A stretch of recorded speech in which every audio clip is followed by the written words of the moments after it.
मेरा नाम अंकिता है। मेरी उम्र 32 साल है। मैं एक गांव की रहने वाली हूँ। मेरा एक देवर था। मेरा देवर बहुत धार्मिक और पढ़ा लिखा और खूबसूरत भी था। उसकी शादी हो गई। शादी की रात मेरी देवरानी गायब हो गई। हर जगह तलाश किया लेकिन कहीं नहीं मिली। उसके बाद मेरे देवर की 2 और शादियाँ हो गई, लेकिन हर बार शादी की रात के वक्त देवरानी भाग जाती थी। सब परेशान थे। जब मेरे देवर की चौथी शादी की गई और कमरे में कैमरे लगवा दिया गया, आधी रात को सबने देखा तो सबके होश उड़ गए। हम गांव में रहते थे और हमारे गांव में कच्चे घर और ज़्यादातर गरीब लोग ही रहते थे। हमारे गांव में कुछ साल पहले एक अजीबोगरीब हरकत हुई थी, जिसे आज तक कोई भूल नहीं सका। यह वाक्य कोई नहीं भूल सकता। मेरा देवर मोहन बहुत धार्मिक था। मेरा देवर बहुत खूबसूरत और पढ़ा लिखा था। उसकी शादी वाली रात एक अजीबोगरीब हरकत हुई। देवर की शादी वाली रात कोई देवरानी को अगवा करके ले गया और उसके बाद देवरानी कहीं नहीं मिली। कोई नहीं जानता था कि देवरानी कहाँ गई और उसे कौन ले गया और कहाँ ले गया। घर वालों ने और देवर ने रो रो कर सब्र कर लिया। इस हरकत को 2 साल गुजर गए और जब घर वालों ने उसकी दूसरी शादी करने का फैसला किया और देवर की शादी दिव्या नाम की लड़की से हुई। दिव्या बहुत खूबसूरत लड़की थी और देवर के साथ बहुत खुश थी और मोहन भी बहुत खुश था। लेकिन शादी के कुछ दिनों के बाद ही दिव्या अचानक गायब हो गई, जैसे देवर की पहली पत्नी शादी वाली रात गायब हुई थी। इस बार सब लोग बुरी तरह से शांत हो गए और देवर जी बहुत ज़्यादा परेशान थे कि उसके साथ क्या हो रहा है। मोहन की दूसरी पत्नी ऐसे कैसे गायब हो सकती है। दिव्या के घर वाले और हमारे घर वालों ने मिलकर उसे ढूंढने की बहुत कोशिश की, लेकिन वह कहीं नहीं मिली।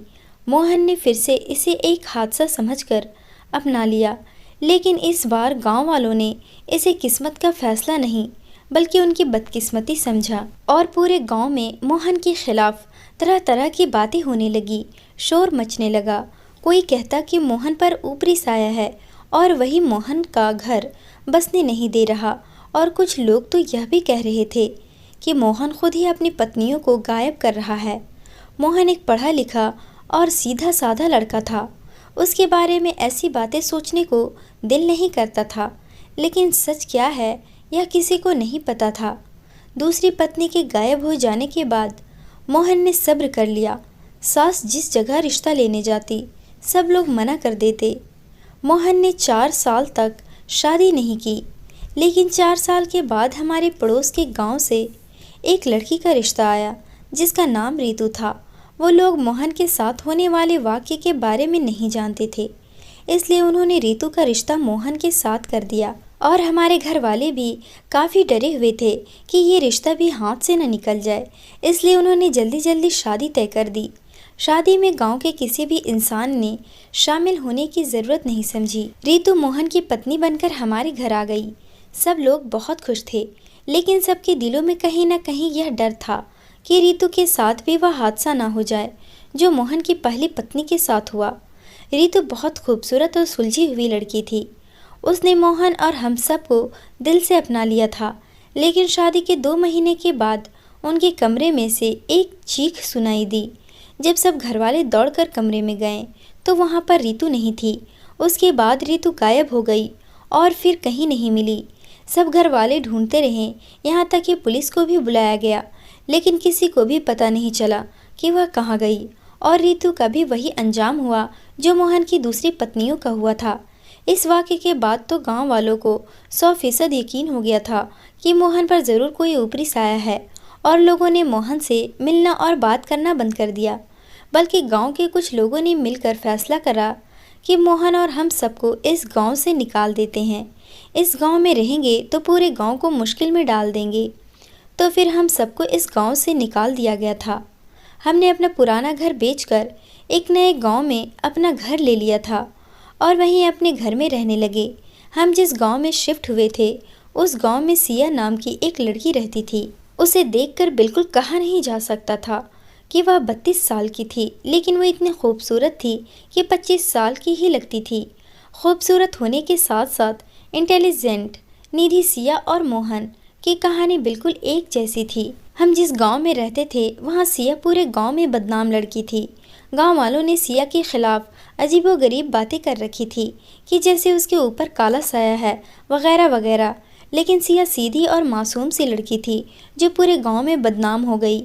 सिया के साथ कुछ ऐसा हुआ था कि जब उसकी शादी हुई तो शादी के दूसरे दिन ही सिया का पति एक्सीडेंट में मर गया। वह विधवा होकर अपने घर आ गई। इस वाक़ये के बाद लोगों ने उसे मशहूर कर दिया कि सिया मनहूस है, और उसकी मनहूसियत की वजह से उसका पति इस दुनिया से चला गया। 1-2 महीने यह बात फैलने के बाद उसके बारे में ये बातें गांव वालों ने करनी बंद कर दी थी। इसके बाद सिया के घर वालों ने उसकी शादी एक बहुत अमीर घर के लड़के से कर दी। लेकिन किस्मत को शायद यह भी मंजूर नहीं था और उसका दूसरा पति दिमाग की नस फटने से मर गया। सिया बेचारी एक बार फिर से विधवा होकर अपने घर आ गई। इस बार गांव वालों ने उसको माफ़ नहीं किया। लोगों ने उल्टी सीधी बातें बनानी शुरू कर दी और बेचारी सिया के लिए ज़िंदगी मुश्किल कर दी। वो बहुत मॉडर्न और आज़ाद ख्याल की लड़की थी और इस सब को अपना कसूरवार नहीं समझती थी। उस बेचारी का कोई कसूर नहीं था। ज़िंदगी मौत तो भगवान के हाथ में होती है। इस वाक़ये को 5 साल गुजर गए। फिर बहुत दिनों तक उनके लिए कोई रिश्ता नहीं आया। फिर अचानक एक दूसरे गांव से उसके लिए एक रिश्ता आया और सिया के घर वालों ने फ़ौरन हाँ कर दी कि गांव वालों की बातों की वजह से यह रिश्ता भी हाथ से न निकल जाए। और फिर एक बार फिर से सिया की शादी हो गई। यह उसकी तीसरी शादी थी। सिया पूरे गांव में ज़्यादा मशहूर थी, इसलिए मुझे आए दिन सिया के किस्से सुनने को मिलते रहते थे। जब भी सिया के बारे में सोचती तो मुझे उससे हमदर्दी होती। ये जो कुछ भी हो रहा था इसमें सिया का कोई कसूर नहीं था। शायद किस्मत में ही यही लिखा था। एक बार फिर वही हुआ जो होता रहा था। सिया का तीसरा पति भी करंट लगने की वजह से मर गया और सिया एक बार फिर से विधवा का दाग लेकर अपने मम्मी पापा के घर आ गई। इस हादसे के बाद गांव वाले सिया से दूर रहने लगे। जहां भी सिया को देखते गली बदल देते। यहाँ तक कि सिया के अपने भाई बहन, अपने माँ बाप भी सिया को मनहूस समझने लगे।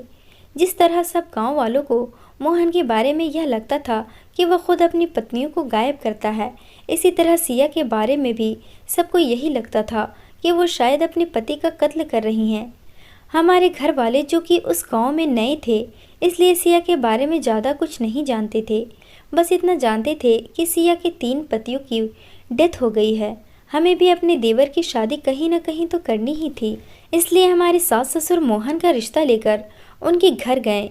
उनके मम्मी पापा पहले से ही सिया को लेकर बहुत परेशान थे कि कोई इससे अब शादी नहीं करेगा, तो इसलिए वो मोहन का रिश्ता देखकर बहुत खुश हुए और उन्होंने हाँ कर दी। मोहन और सिया की शादी तय हो गई। 3 दिन बाद दोनों की शादी हो गई। वो दोनों एक दूसरे की सच्चाई से वाकिफ़ नहीं थे, लेकिन गांव में सब लोग जानते थे सिया के बारे में, मैं भी और मोहन के बारे में भी।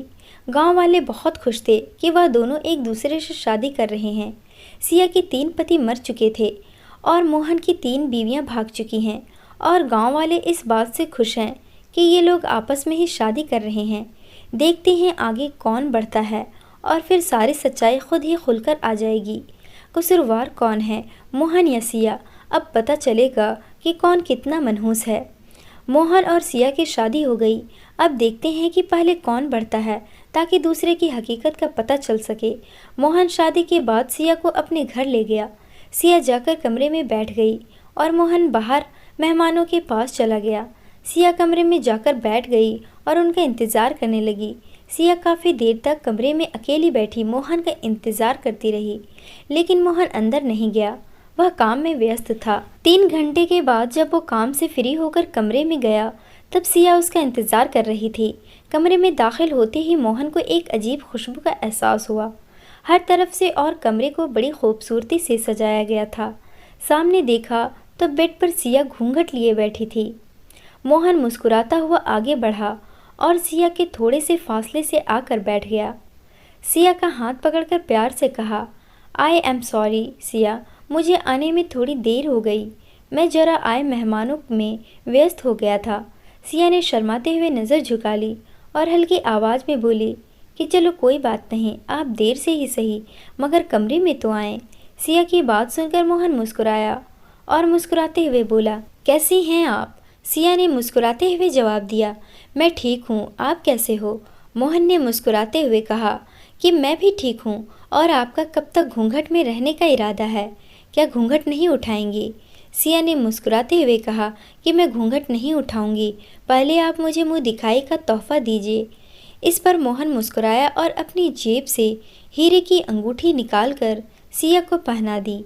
सिया ने चेहरे से घूंघट उतार दिया और फिर दूध का एक गिलास मोहन को दिया। मोहन ने सिया का धन्यवाद किया और दूध उसके हाथ से ले लिया और पीने लगा। लेकिन दूध का एक घूंट लेते ही मोहन को दूध का स्वाद थोड़ा अजीब लगा, पर उसने कुछ नहीं कहा और सारा दूध पी लिया। फिर मोहन ने उसका हाथ पकड़ा और कमरे की लाइट बंद कर दी और वो दोनों एक ही बेड पर सो गए। फिर मोहन ने सिया का हाथ पकड़कर अपने होठों से लगाया और फिर मोहन ने मुंह खोला और सिया का हाथ अपने मुंह में डालकर काटने लगा। सिया ने चीख मारने के लिए मुंह खोला ही था कि मोहन ने उसके मुंह पर हाथ रख दिया, उसे चीखने से रोक दिया और बड़ी बेदर्दी से अपने मुंह में लेकर खाने लगा। लेकिन सिया के हाथ का गोश्त खाते हुए मोहन को ऐसा लगा जैसे सिया के हाथ से खून नहीं निकल रहा था। सिया के हाथ से खून क्यों नहीं निकलता? सिया ने जल्दी से हाथ छुड़ाया और धक्का देकर बेड से नीचे गिरा दिया और कमरे की लाइट ऑन कर दी। सिया ने गुस्से से मोहन की तरफ देखा जो कि बेड के नीचे पड़ा था।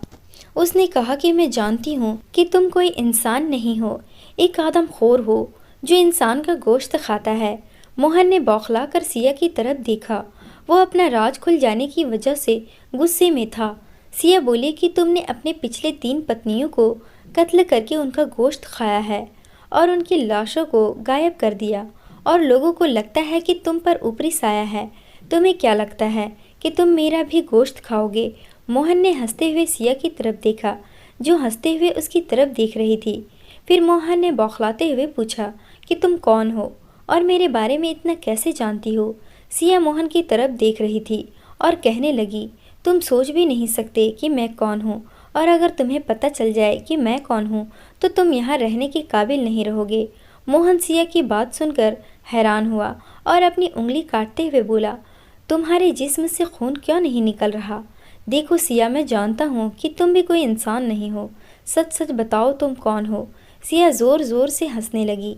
फिर उसने कहा कि तुमने ठीक सोचा, मैं भी कोई इंसान नहीं हूँ, मैं एक चुड़ैल हूँ और आज तुम्हें चुड़ैल के हाथों अपनी ज़िंदगी ख़त्म करने वाले हो। आज तक तुमने अपने 3 पत्नियों को मारा है, लेकिन अफसोस आज तुम्हारी चौथी पत्नी के हाथों तुम्हारा कत्ल हो जाएगा। और फिर आहिस्ता आहिस्ता सिया का रंग बदलने लगा। वह खूबसूरत लड़की से एक चुड़ैल का रूप ले चुकी थी। बड़े बड़े दांत बाहर आ गए, उसके मुंह से खून टपकने लगा। उसे देखकर मोहन एक पल के लिए डर गया, तो फिर संभल कर बोला कि अगर मैंने अपनी 3 पत्नियों को मारकर उनका गोश्त खाया है तो तुम कौन से दूध की धुली हो? तुमने भी अपनी 3 पतियों को मारकर उनका खून पिया है, लेकिन याद रखना तुम मेरा खून कभी नहीं पी सकोगी। वो चुड़ैल मोहन की बात सुनकर हंसती हुई बोली, तुम्हें क्या लगता है कि मैंने तुमसे शादी तुम्हारी पत्नी बनने के लिए की है? मैंने तो शादी तुम्हारा खून पीने के लिए ही की है। जैसे मैंने अपने बाकी पतियों का खून किया, ऐसे ही मैं इंसानों का खून पीकर ताकतवर चुड़ैल बन जाऊंगी। मेरे जिस्म में शैतानी ताकत आ जाएगी और आज तुम्हें मेरे हाथों कोई नहीं बचा सकता।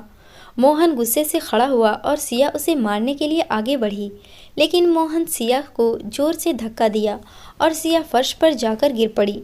मोहन गुस्से से बोला, तुम सोच रही हो कि तुम एक चुड़ैल हो और तुम्हारी ताकत मुझसे ज़्यादा है। मत भूलो कि मैंने भी अपनी 3 पत्नियों को मारकर जिंदा खाया है। मैं एक आदमखोर हूँ और तुमने एक आदमखोर से पंगा लिया है। चुड़ैल, अब तुम खौफनाक मौत मरोगे। यह कहकर मोहन ने चुड़ैल के बाल पकड़े और चुड़ैल अपने लंबे लंबे नाखून मोहन पर मारने लगी। वो दोनों बुरी तरह से लड़ रहे थे। फिर मोहन ने चुड़ैल को ज़ोर से धक्का दिया और उस चुड़ैल ने जब उठकर मोहन को मारा, मोहन फौरन फर्श पर गिर पड़ा। फिर वो चुड़ैल लंबे लंबे नाखूनों के साथ मोहन की तरफ बढ़ी और मोहन के जिस्म पर बैठ गई। फिर उस चुड़ैल ने अपने दांत मोहन के पेट पर रखे और मोहन को काटने लगी। मोहन ने ज़ोरदार चीख मारी और उस चुड़ैल के बाल पकड़ लिए और हिम्मत करके खड़ा हुआ और उस चुड़ैल को मारने लगा। और फिर मोहन ने उसे पकड़ा और बेड पर गिराया और उसने अपना हाथ चुड़ैल की गर्दन पर रखे और चुड़ैल को काटने लगा। उस चुड़ैल ने खुद को छुड़ाने की कोशिश की और मोहन का हाथ पकड़कर अपने मुंह में लिया और काटने लगी। चुड़ैल ने इतनी जोर से मोहन का हाथ काटा कि मोहन का हाथ जिस्म से अलग होकर गिर गया। मोहन और चुड़ैल 1 घंटे तक एक दूसरे से लड़ते रहे और एक दूसरे को मारते रहे। कभी मोहन उस चुड़ैल को काटता तो कभी चुड़ैल मोहन को मारने लगती। वो दोनों आपस में लड़ते रहे। लड़ते लड़ते दोनों थक गए।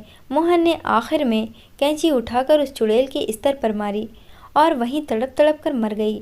मोहन लड़ते लड़ते खुद भी थक चुका था, इसलिए खुद भी वहाँ गिर पड़ा। मोहन के जिस्म से हर तरफ खून निकल रहा था और उसके अंदर इतनी ताकत नहीं थी कि वह खून को रोक पाता या किसी को आवाज़ देकर कमरे में बुलाता। देखते ही देखते उसका ज़्यादा खून बहने की वजह से वो मर गया। वो दोनों आदमखोर और चुड़ैल उसी कमरे में पड़े रहे। अगली सुबह घर वालों को उनकी लाशें मिली, लेकिन गांव वालों की आदमखोर और चुड़ैल से जान छूट गई। हमारे गांव का सबसे भयानक और अजीबोगरीब वाक़या था, जिसे आज तक नहीं भुलाया जा सका। और हम आज भी आदमखोर और चुड़ैल की यह कहानी सुनकर हैरान होते हैं। लेकिन यह पूरी कहानी सुनने के बाद आप लोग यह सोच रहे होंगे कि वह दोनों जब कमरे में लड़ते रहे तो गांव वालों को इस बात का कैसे पता चला, क्योंकि वो दोनों मर गए थे। जाहिर है उन दोनों में से किसी ने तो इस बात को नहीं बताया होगा। दोस्तों, दरअसल गांव वालों ने मिलकर सिया और मोहन के कमरे में कैमरे लगवा दिया था ताकि पूरे गांव को उन दोनों की हकीकत पता चल सके। दोनों की लड़ाई और सारी बातों की रिकॉर्डिंग हो गई, इसलिए उन दोनों की कहानी पूरी दुनिया को पता चल गई। दोस्तों, उम्मीद करती हूँ आपको हमारी कहानी पसंद आई होगी। कहानी पसंद आई है तो वीडियो को लाइक करें, चैनल पर नए हैं तो चैनल को सब्सक्राइब करें और हाँ, नोटिफिकेशन बेल को ज़रूर दबाएं ताकि अगली अपडेट सबसे पहले आपको मिले।